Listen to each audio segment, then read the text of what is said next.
다니엘이 본즉 다른 두 사람이 있어 하나는 각 이쪽 언덕에 섰고 하나는 각 저쪽 언덕에 섰더니 그 중에 하나가 세마포 옷을 입은 자 곧 강물 위쪽에 있는 자에게 이르되 이 놀라운 일의 끝이 어느 때까지냐 하더라. 내가 들은즉 그 세마포 옷을 입고 강물 위쪽에 있는 자가 자기의 좌우 손을 들어 하늘을 향하여 영원히 살아계시는 이를 가리켜 맹세하여 이르되 반드시 한때 두때 반때를 지나서 성도의 권세가 다 깨지기까지이니 그렇게 되면 이 모든 일이 다 끝나리라 하더라. 내가 듣고도 깨닫지 못한지라 내가 이르되 내 주여 이 모든 일의 결국이 어떠하겠나이까 하니 그가 이르되 나 다니엘아 갈지어다. 이 말을 마지막 때까지 간수하고 봉험할 것임이니라. 많은 사람이 연단을 받아 스스로 정결하게 하며 희귀할 것이나 악한 사람을 악을 행하리니 악한 자는 아무것도 깨닫지 못하되 오직 지혜 있는 자는 깨달으리라. 매일 드리는 제사를 피하며 멸망하게 할 가증한 것을 세울 때부터 1290일을 지낼 것이요 기다려서 1335일까지 이르는 그 사람은 복이 있으리라. 다 같이 읽겠습니다. 너는 가서 마지막을 기다리라. 이는 내가 평안히 쉬다가 끝날에는 내 몫을 누릴 것임이라. 아멘. 네, 저희가 오늘 말씀을 끝으로 이제 다니엘서 이제 묵상이 끝나게 되고요. 그 다음에 내일 시편 말씀 묵상한 다음에 다음 주부터는 예레미야서로 저희가 넘어가게 되는데 이제 오늘은 이제 다니엘서가 이제 완전히 마무리되는 날입니다. 그런데 이렇게 우리가 봐야 될 게 뭐냐면 다니엘서가 마무리돼요. 근데 다니엘서가 마무리되는 오늘도 다니엘은 해방되지 못했습니다. 여전히 이방 나라의 왕에게 사로잡혀 있는 채로 그렇게 다니엘서는 오늘 끝나요. 그런데 상황이 이렇게 되니까요, 하나님이 다니엘에게 마지막 환상을 주시는데 이게 약간 이제 선물 같은 거거든요. 그게 뭡니까? 5절을 보시면 다니엘의 앞에 세마포를 입은 두 사람이 나와요. 그런데 이 세마포를 입었다라는 것은 뭐냐면 죄가 없다 그 뜻이에요. 그러니까 이게 죄가 없으려면 인격적으로 완벽하든지 아니면 죄가 뭔지 모르는 인격이 없든지 둘 중에 하나인데 이거는 천사인 것 같아요. 천사는 약간 이제 로봇 같은 존재거든요. 그러니까 인격이 없어요. 하나님이 주시는 게 임무만 수행하는 존재인데 이런 세마포를 입은 두 사람이 대화를 하는데 6절을 보면 한 사람이 다른 쪽 사람에게 질문을 던져요. 뭐라고 하냐? 이 놀라운 일의 끝이 어느 때까지입니까? 물어봐요. 그런데 이게 다니엘이 정말 궁금해했던 그 질문이고 우리가 하나님께 늘 묻고 있는 그 말인 거예요. 오늘도 우리 마음을 놀라게 하는 고난들이 계속 찾아와요. 오늘은 또 어떤 일이 일어날까요? 여러분은 어떻게 생각하세요? 오늘은 어떤 일이 일어날 것 같으세요? 아무도 몰라요. 아무도 몰라요. 그러니까 갑자기 고난이 찾아올 때 깜짝 놀라는 거죠. 그러니까 자녀가 갑자기 사고를 쳐서 우리를 놀라게 하기도 하고 배우자가 새로운 사고를 쳐서 또 나를 놀라게 하기도 해요. 오늘 우리가 직장에 가면 우리 직장에는 또 어떤 일이 일어날까요? 모르죠. 제가 사무실에 가만히 앉아가지고 저 혼자 뭐 연구하는 것 같지만 사역하다 보면 깜짝 놀라는 일들이 늘 발생을 해요. 전화가 오고 막 이러죠. 그런데 이런 고난 중에 있는 우리가 한번 고난 속으로 들어가면 늘 하나님께 얻고 싶은 대답이 이거예요. 그게 뭐냐면 도대체 이건 언제까지입니까? 도대체 이 고난은 언제 끝나는 겁니까? 이게 우리의 최대 관심사라는 거죠. 그런데 7절을 보면 세마포 옷을 입고 강물 위쪽에 있는 사람이 대답을 주는데 흥미롭게 답을 주는데 자, 어느 때까지입니까? 때를 물어봐요. 그러니까 답을 줄 때 때에 관한 답도 주지만 더 중요한 건 이 고난의 목적도 같이 준다는 게 흥미로운 거예요. 일단 때에 관해서는 이렇게 말하죠. 한때, 두때, 반때를 지나면 끝난다 이렇게 얘기해요. 근데 이 한때, 두때, 반때가 뭐냐면 이게 3년 반을 의미하거든요. 그런데 이 고난의 때가 3년 반이다 이 말의 뜻이 뭐냐면 보통 완전수가 7이거든요. 그런데 고난의 때를 말할 때 3년 반을 얘기해요. 이게 무슨 뜻이냐면 하나님은 절대로 우리 인생의 전부를 고난으로 채우는 일이 없다라는 거예요. 그건 그렇지 않아요. 절대로 그렇지 않아요. 주 뜻대로 살다 보면 내 인생의 고난이 끝나지 않을 것 같잖아요. 천만의 말씀이에요. 주 뜻대로 살다 보면 하나님이 언제나 고난을 7년 다 채우지 않으신다는 거예요. 3년 반으로 끝내시는 거예요. 그러니까 우리의 고난이 영원할 것 같지만 주 뜻대로 살면 생각보다 짧은 고난으로 끝나는 거예요. 하나님이 감해 주시는 거예요. 그런데 흥미로운 건 이겁니다. 그러면 이 고난의 목적이 뭐냐라는 거예요. 이것도 주시는 거예요. 그런데 여러분이 이 말씀을 잘 보세요. 이 고난의 목적을 말해주는데 권세를 깨는 게 고난의 목적이라는 거예요. 그런데 하나님이 깨고자 하는 권세가 뭐예요?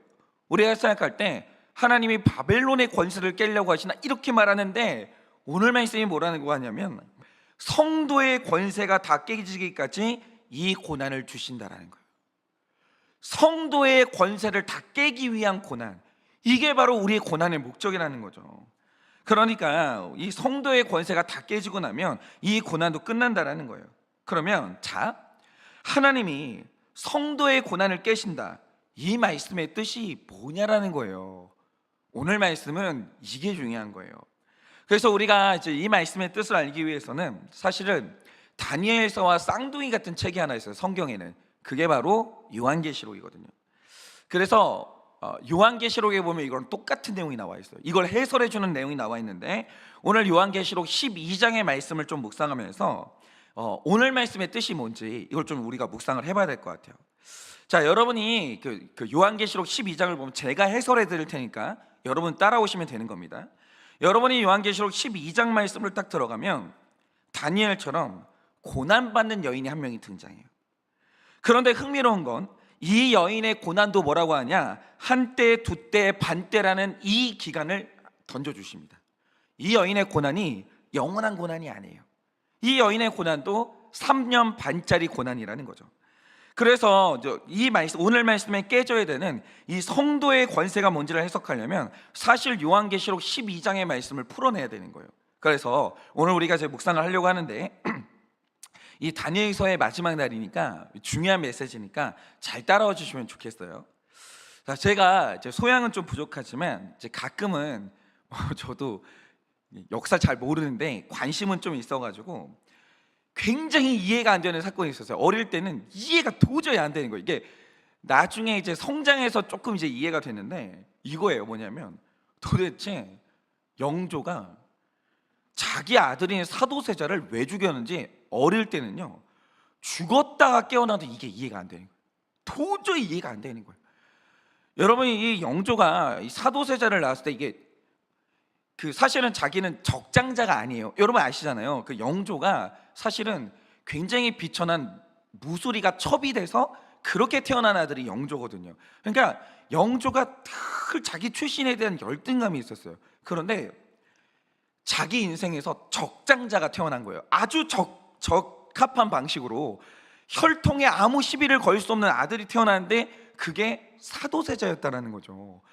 얼마나 기뻤겠어요. 얼마나. 굉장히 귀중한 아들이었거든요. 근데 그 아들을 아버지가 잡아 죽였어요. 이게 이해가 안 가는 거예요. 그래서 이 죽음에 대해서 가장 의미스러운 게 뭐냐면 100번을 양보해서 정말 어쩔 수 없이 이유가 있어서 죽였다라고 하죠. 그럼 당시에는 절대 왕정이니까 내 아들이 죽는 방식을 정하는 건 그 정도 권세는 영조에게 있었다라는 거죠.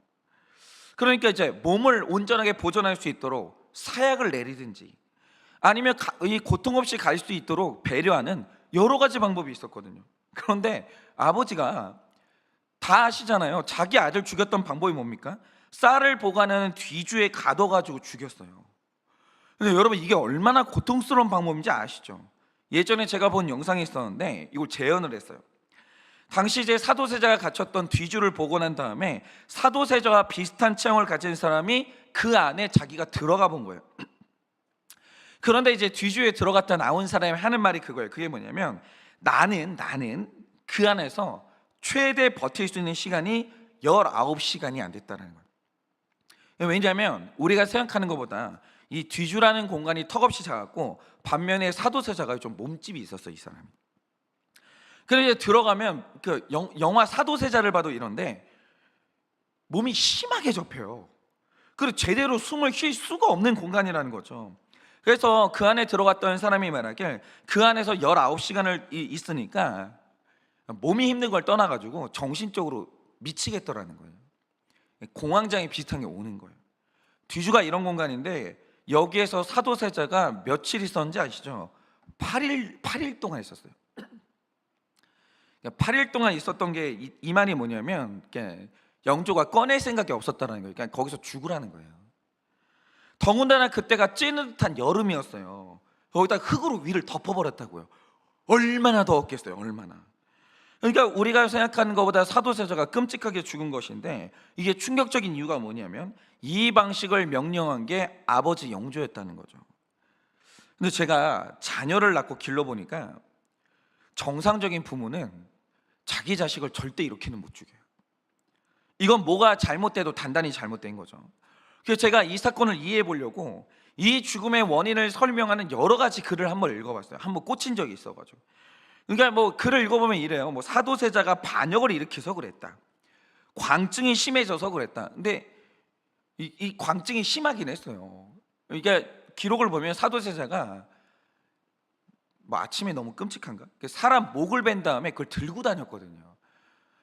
이게 뭐 그랬다 이런 설명이 있는데, 여러 가지 설명을 듣다가 그냥 개인적으로 제가 굉장히 받아들이면서 납득한 설명 하나 있었어요. 그게 뭐냐면 이게 권력 싸움의 결론이었다는 거죠.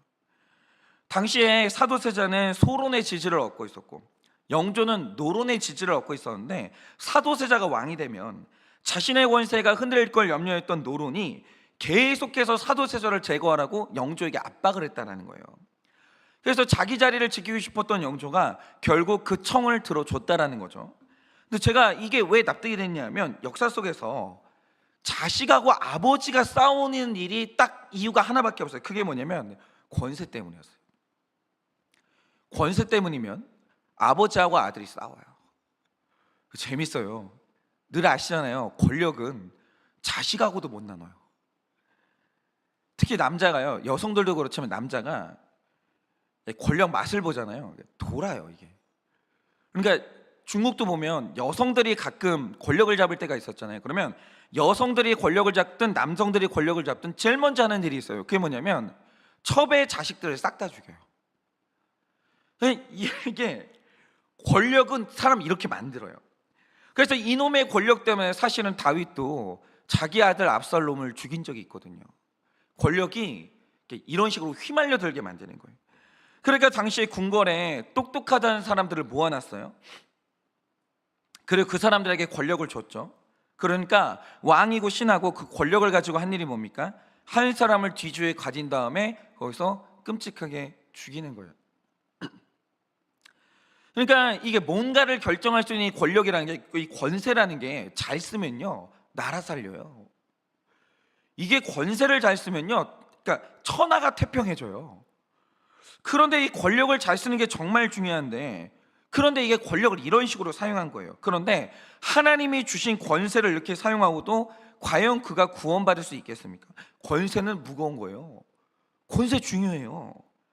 하나님은 많이 준 사람한테 많이 요구하는 분이기 때문에 마지막 날에 하나님이 가장 많은 걸 요구하는 사람이 누구냐? 권세자들이에요. 그래서 성경이 말하길 너희는 선생되지 말라라고 하는데, 이 선생되지 말라는 말의 뜻이 뭐냐면 선생님이 나쁘다는 뜻이 아니에요. 그 권세 잘못 사용하면 너 큰일 난다, 이 경고 주는 거예요. 그래서 마지막 날 하나님한테 가장 엄격한 심판을 받는 사람이 누구냐? 백성보다 위정자들이 훨씬 더 무서운 추궁을 받게 되고, 교회에서 성도님들보다 목사가 훨씬 더 무거운 추궁을 받게 돼요. 그러니까 여러분, 이 땅에 사시는 동안 억지로 여러분 힘으로 질서를 엎으려고 하지 마세요. 그러니까 어느 교회를 갔는데 목사님이 너무 심한 거예요. 막 그 비리라든지 이런 게, 좀 조용히 떠나세요 그냥. 왜냐하면 마지막 날 하나님이 알아서 손을 보십니다. 그러니까 여러분이 사람을 치는 칼로 쓰임은 받지 마시라는 거예요. 그러니까 하나님이 목회자에게 굉장한 책임을 물으실 것이고, 가정에서는 자녀보다 부모에게 반드시 책임을 물으십니다. 이 권세가 그런 거예요.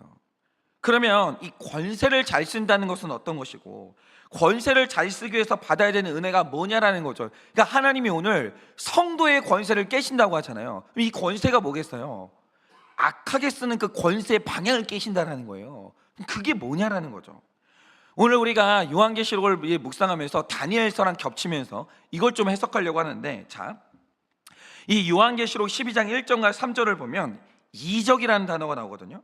그런데 그 이적을 원어적으로 풀자면 이게 권세라는 뜻이 되는 거예요. 그런데 자, 12장 1절에서 이적을 가진 사람이 있고 3절에서 이적을 가진 사람이 있어요. 두 명의 이적을 가진 사람이 나와요. 권세를 가진 사람이 나오는데 겉보기에는 똑같은 권세자지만 권세를 쓰는 방식이 완전히 달라요. 그러면 이들은 어떻게 다른 것인가? 자, 먼저 요한계시록 12장 1절에 나오는 첫 번째 권세자를 보면 이 사람의 특징이 있어요. 그럼 보면은 하늘에 큰 이적이 보였다라고 하는데, 여기서 큰 이적이라는 말의 헬라어로 세메이온 메가예요. 그래서 여기서 메가는 크다는 것의 최상급 표현이거든요. 그러니까 오늘 이 사람이 가진 권세보다 더 큰 권세가 없다라는 거예요. 하나님이 이 사람이 쓰는 권세를요 너무너무 인정해 주시는 거예요.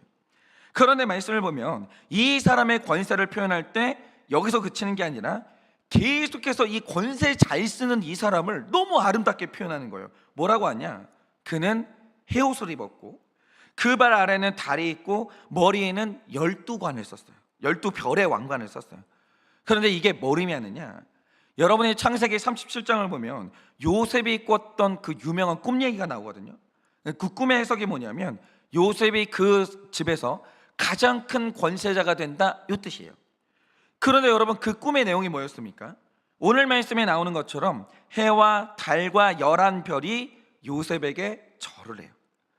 그런데 여기서 요셉에게 이 절한 해는 그 집에서 가장 큰 권세인 아버지 야곱을 의미하고, 달은 어머니인 라헬을 의미하고, 11별은 그 집의 형들을 의미하는 거예요. 그래서 꿈에서 보니까 해와 달과 별들이 요셉에게 다 절을 하는 거예요. 그러면 이 말 뜻이 뭐겠습니까? 요셉이 장차 가장 큰 권세자가 된다, 그 뜻인 거예요. 그런데 오늘 말씀의 첫 번째 이 권세자를 보면 해가 그 사람의 옷이 됐고 달이 그 발 밑에 있고 머리에 12별의 이렇게 왕관을 쓴 거예요. 이 말 뜻이 뭐냐면 하나님이 이 사람에게 권세를 주셨는데 이 세상 사람의 어떤 왕이나 전문가나 권력자보다 이 사람을 하나님이 가장 높게 보시고 이 사람이 하나님 앞에서 가장 인정받았다, 그 뜻이에요. 이 권세를 주목해야 되는 거예요. 이 사람 도대체 권세를 어떻게 썼길래 이렇게 인정받냐 이거죠. 도대체 이 사람 누구예요? 그런데 말씀을 잘 보면 이 엄청난 권세자에 대한 반전이 나와요. 그게 뭐냐? 이 대단한 사람이 여인이에요. 근데 이게 왜 반전이냐면 당시 이제 사도 요한이 이 기록을 쓸 때는 당시 이제 그 권세가 로마였거든요. 근데 로마에서 여자는 권세자가 될 수가 없었어요. 예를 들어서 이 당시 로마의 최고 의결 기관이 원로원이었는데 원로원 멤버 중에서 여자가 없어요. 여자는 원로원 멤버가 못 돼요. 근데 이 말 뜻이 뭐냐? 여성은 자기 권리를 대변해 줄 사람이 없었다, 그 뜻인 거예요. 여성이 그렇게 살았어요, 그 당시에. 그런데 오늘 하나님이 하늘의 문을 여시고 하나님 나라의 세메온 메가 가장 큰 이적을 이게 가진 사람을 보여줬는데 그 사람이 세상이 무시하는 여자였다라는 거죠.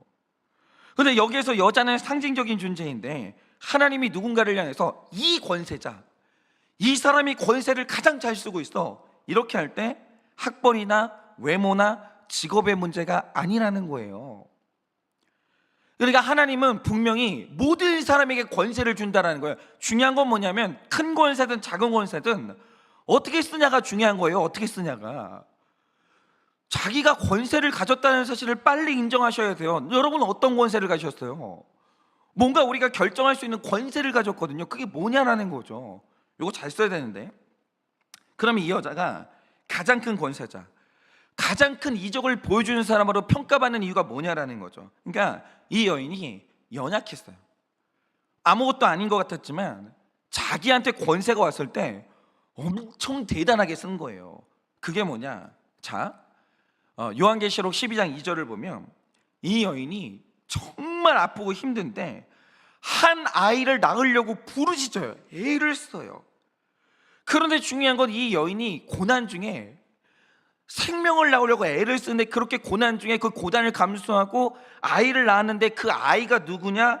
바로 5절에 보면 철장, 다시 말해 모든 죄를 깨트려버리는 십자가로 만국을 다스릴 남자 예수 그리스도를 낳으려고 그 고통을 참아요. 감당해요. 견뎌내요. 그리고 마침내는 예수 그리스도를 낳아요. 그러니까 이 여자가 왜 최고의 권세자로 인정을 받냐?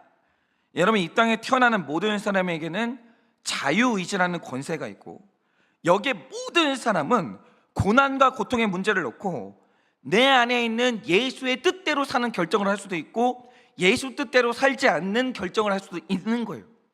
그게 뭐냐면 예수 죽이는 결정할 수도 있는 거고 예수 낳는 결정을 할 수도 있는 거예요. 예를 들어서 어느 날 천사가 옵니다. 마리아에게 네가 아들을 낳을 것이다. 근데 이게 완전히 해달별이 떨어지는 사건이에요. 왜냐? 당시에 마리아가 처녀였거든요. 처녀가 임신하면 어떻게 되냐? 돌로 맞아서 죽는 법이 있었다는 거예요. 그게 지금도 법이에요. 그 법이 있었다는 거죠. 이게 고난을 상징하는데 여기서 마리아는 두 가지 선택을 할 수 있는 거죠. 요셉도 선택을 할 수 있는 거예요. 요셉 입장에서는 이 여자를 고발하고 죽일 것인가 아니면 조용히 보호할 것인가.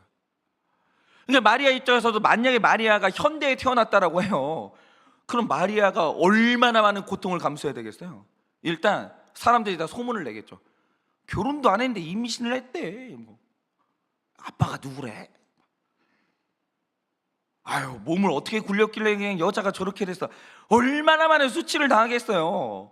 이거를 견뎌낼 것인가? 아니면 이거를 이 생명을 보호하기 위해서 내가 이 수치를 다 감당하고 마침내는 낳을 것인가 결정할 수 있죠. 근데 중요한 건 뭐냐면 이 여성은 생명을 낳기 위해서 낙태를 하지 않고 이거를 내가 다 뒤집어 쓰고 감당하는 이 고통을 감내하기로 결정을 한 거죠. 결정할 수 있어요. 고난의 순간에, 고통의 순간에. 그러니까 저도 목회를 하다 보면 고통이 올 때가 있어요. 이 고통에 두 가지 선택지가 있어요. 하나님 뜻대로 행동할 것인가, 하나님 뜻대로 살지 않는 쪽으로 결정할 것인가. 우리는 다 이 선택의 기로에 놓여요. 우리가 가정생활을 하면서도 나는 이 가정을 유지할 것인가 깰 것인가, 언제나 우리 인생은요 끝도 없이 이런 선택의 순간들이 와요. 고통이죠. 고통이죠. 그런데 이 여인이 그 결정을 할 수 있었어요. 내가 예수 죽이는 결정을 할 수 있었고 예수 낳는 결정을 할 수 있었어요. 그런데 이 권세가 있을 때 이 여인이 자기 권세를 어떻게 사용합니까? 예수 낳기 위해서 애를 쓰고 부르짖어요. 예수 낳기로 결정해요. 그런데 이것에 대한 하나님의 평가가 뭐냐? 바로 이 결정이 세메이오메가 가장 큰 이적이고, 그래서 이 여성이 해달별 위에 있는 가장 위대한 사람이라는 칭호를 받는 거예요. 그런데 3절을 보면 또 하나의 이적을 가진 존재가 나와요. 근데 이게 다른 표현이 나오는데 앞선 1절을 보면 한 여자를 향해서 큰 이적이라고 해요. 하나님 뜻대로 네 권세를 사용했다 이거죠. 그런데 3절에는 용이 나오거든요. 용도 권세를 가졌어요. 근데 이 권세를 뭐라고 표현하냐? 이 이적은 또 다른 이적 이렇게 표현해요. 다른 이적. 그런데 성경을 보면요, 다른이라는 말이 굉장히 부정적인 표현이에요. 예를 들어서 우리가 잘 아시는 대로 사사기는 이스라엘의 가장 어두운 시기, 실패의 시기를 다룬 책이거든요. 그런데 이 어두움이 어떻게 시작되는지 아십니까? 사사기 2장 8절을 보면 여호와의 종 눈의 아들 그 여호수아가 110세에 죽어요. 그리고 10절을 보면 그 세대 사람들, 그러니까 모세도 알고 여호수아도 아는 그 세대 사람들이 다 죽어요. 문제는 뭐냐면 남아있는 세대가 여호와를 알지도 못하고 여호와께서 하신 일을 알지를 못하는 거예요. 그리고 이 세대가 어두운 사사시대를 열게 되는데 성경이 이 어둠을 여는 세대 있죠. 이 세대를 뭐라고 표현하냐? 다음 세대라고 표현하는 게 아니라 다른 세대라고 표현해요. 성경이 너는 나와 다르다라고 얘기할 때 굉장히 부정적인 표현이에요. 그러니까 사사기에 등장하는 세대가 다음 세대가 아니에요. 성경이 딱 규정하길 니네는 다른 세대야 이렇게 얘기한다고요. 그러니까 여호수아와 다른 세대라고 할 때 하나님하고 상관이 없는 세대라는 거예요. 그런데 오늘 말씀 1절을 보면 큰 이적이 나타나는데 이 사람은 칭찬받은 권세자예요. 그런데 3절을 보면 이 권세자를 표현할 때 뭐라고 표현하냐? 다른 권세가 나타났다 이렇게 표현하는 거예요. 이 권세자는 하나님하고 소용이 없어요. 그러니까 저도 두려운 게 이거예요. 목회자가 권세자잖아요. 교회 안에서는. 이게 큰 권세가 될지 다른 권세가 될지 이게 정말 중요한 거예요. 목사가 있잖아요. 다른 권세자가 될 수 있어요. 장로님도 다른 권세자 될 수 있고 얼마든지 사람들이 다른 권세자 될 수 있는 거예요. 그런데 3절을 보면 이 권세자의 특징이 있다는 거예요. 그게 뭐냐면 본질은 악한 용이거든요. 그런데 그 머리를 보면 여인이 썼던 것처럼 7 왕관을 또 썼어요. 그러니까 겉으로만 보면 1절의 권세자나 3절의 권세자나 비슷하게 생겼어요. 그러니까 나 이게 너무 무서워요. 다 부모 같죠? 권세를 쓰는 게 다 달라요. 이게 무서운 거예요. 어떤 부모는 부모 같아요. 부모 같아요. 하나님이 주신 권세를 너무 아름답게 쓰는 거예요. 근데 어떤 부모는 완전히 애를 갈아가지고 자기 왕관으로 쓰고 만들어서 다니는 거예요. 내가 왕관 쓰려고 애 인생을 갈아 넣어요. 그러니까 저도 목사인데 나는 이게 다른 목사인가 큰 목사인가 이게 모르겠는 거예요. 겉모양이 똑같으니까. 내가 완전 이 교회 성도님들 인생 갈아 넣어가지고 내 왕관 쓰려고 하는 건지, 아니 우리 모두가 다 하나님 앞에서 큰 권세자가 되려고 이렇게 애를 쓰는 건지 모르겠는 거죠. 그런데 3절의 권세자가 하나님과 상관이 없는 이유가 뭐냐? 1절의 권세자는 자신의 권세를 생명 대신 예수님을 낳는 데 썼어요. 예수 뜻을 세우기 위해서 썼다라는 거죠. 그러나 3절의 권세자는 자신의 권세를 어디에 씁니까? 4절을 보면 해산하는 여자 앞에 있다가 여자가 해산하면 그 아이를 삼키려고 기다리고 있는 거예요. 그러니까 이 권세자가 자기 권세로 하는 일이 뭐냐? 예수님 죽이고 생명 죽이는데 이 권세를 쓰는 거예요. 그러니까 저는 이런 게 여러분, 우리 교회에 장로님도 계시잖아요. 권사님도 계시잖아요. 여러분들은 성도님들한테 여러분이 얼마나 신뢰받는 이름인 줄 아세요? 그 이름이 굉장히 신뢰받는 이름이에요. 그리고 목자님 그러면 그 신뢰감이 대단해요. 그러니까 사람들은 우리 초신자들은요, 장로님이 어떤 얘기했다 그 성경 말씀인 줄 알아요. 권사님이 이 얘기했다 그 하나님이 기뻐하시는 얘기인 줄 안다고요. 그리고 순종해요. 근데 중요한 게 뭐냐? 어떤 사람이 정말 이런 상담 많이 들어요. 정말 이거는 이혼을 하고 싶은 거예요. 이거 낙태를 해야 되냐 말아야 되냐 고민이 너무 되는 거예요. 근데 사정들이 다 진짜요. 이거는 낙태를 해도 누구나 다 납득할 만한 사연이에요. 이혼을 해도 누구나 납득할 만한 사연이에요. 정말 그렇게 어려운 사연이에요. 그런데 믿는 사람은 고민이 되잖아요. 뭐가 하나님 뜻인지. 정말 순수하게 우리는 다 이게 궁금하거든요. 그래가지고 장로님, 권사님한테 물어봐요. 하나님 뜻이 뭐예요? 제가 지금 이렇게 힘든데 하나님 뜻이 뭐예요?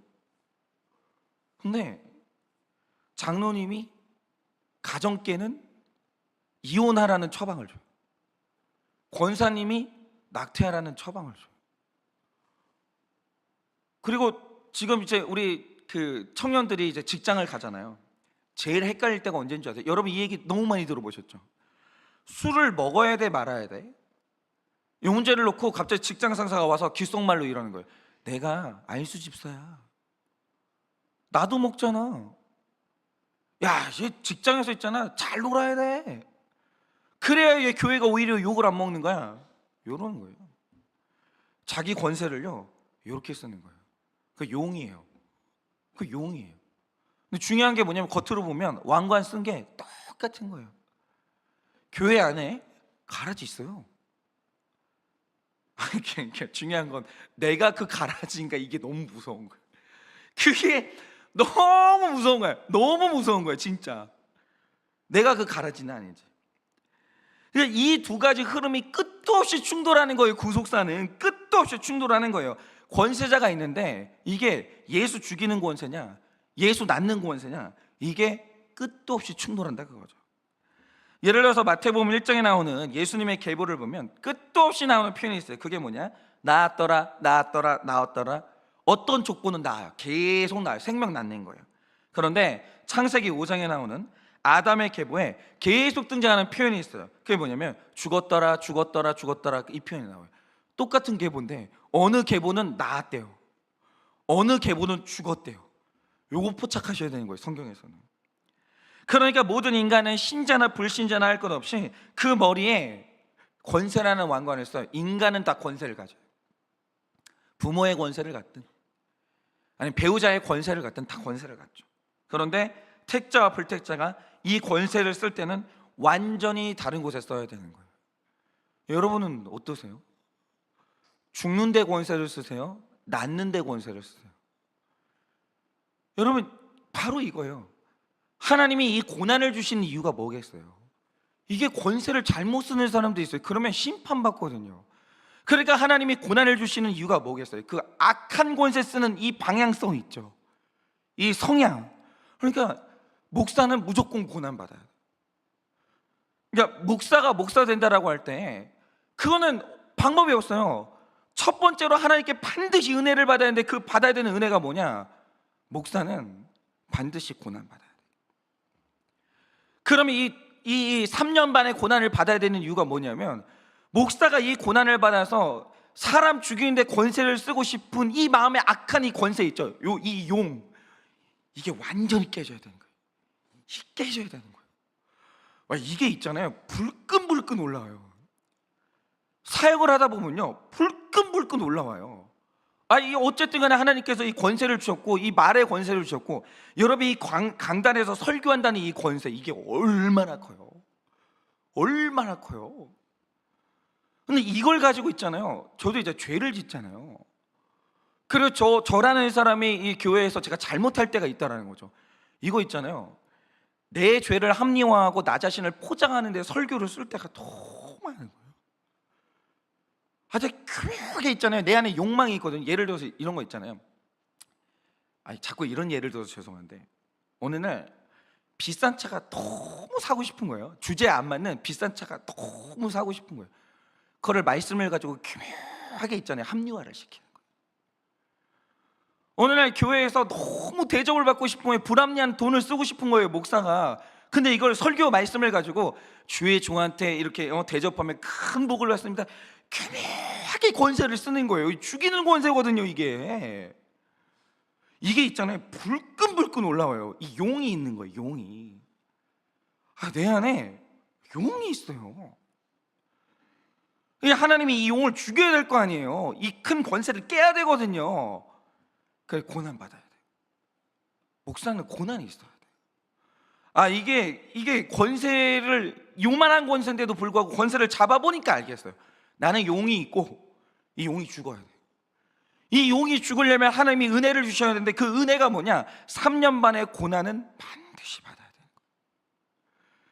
그래서 다니엘이 이 고난을 받는 거예요.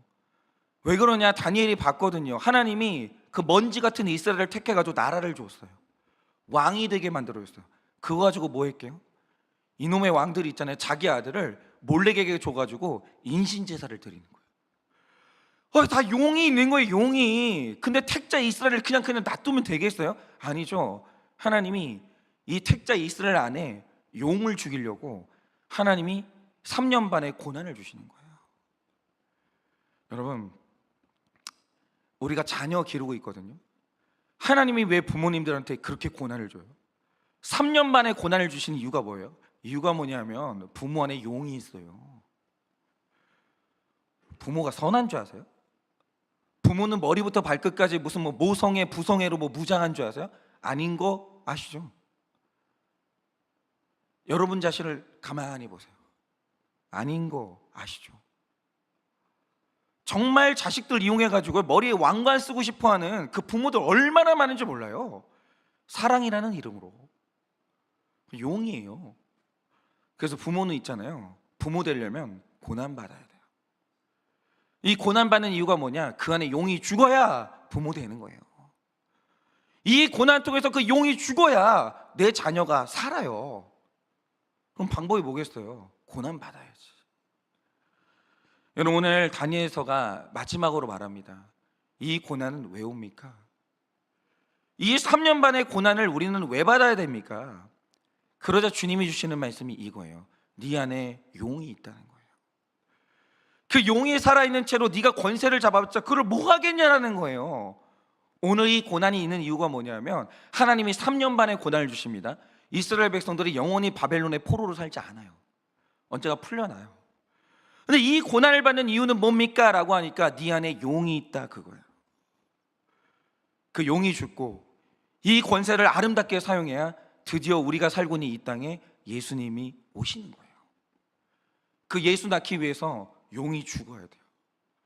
그래 우리는 큰 권세자가 죽어야 돼요. 돼야 되는 거죠. 그래서 오늘도 이 말씀 받으시고 여러분 안에 있는 그 권세 잘못 사용하는 그 용을 발견하시고, 그 용이 죽기 위해서 오늘도 내가 이 3년 반의 고난을 받고 있다, 이걸 빨리 깨달으셔서 여러분 모두가 다 예수님 낳는 큰 권세자 되시기를 예수님의 이름으로 축원합니다. 제가 이 시간에 기도하고 축도함으로 예배를 마치겠습니다. 기도하겠습니다. 하나님, 제 안에 용이 있습니다. 야, 아무것도 아닌 고난인데, 내 것도 아닌데,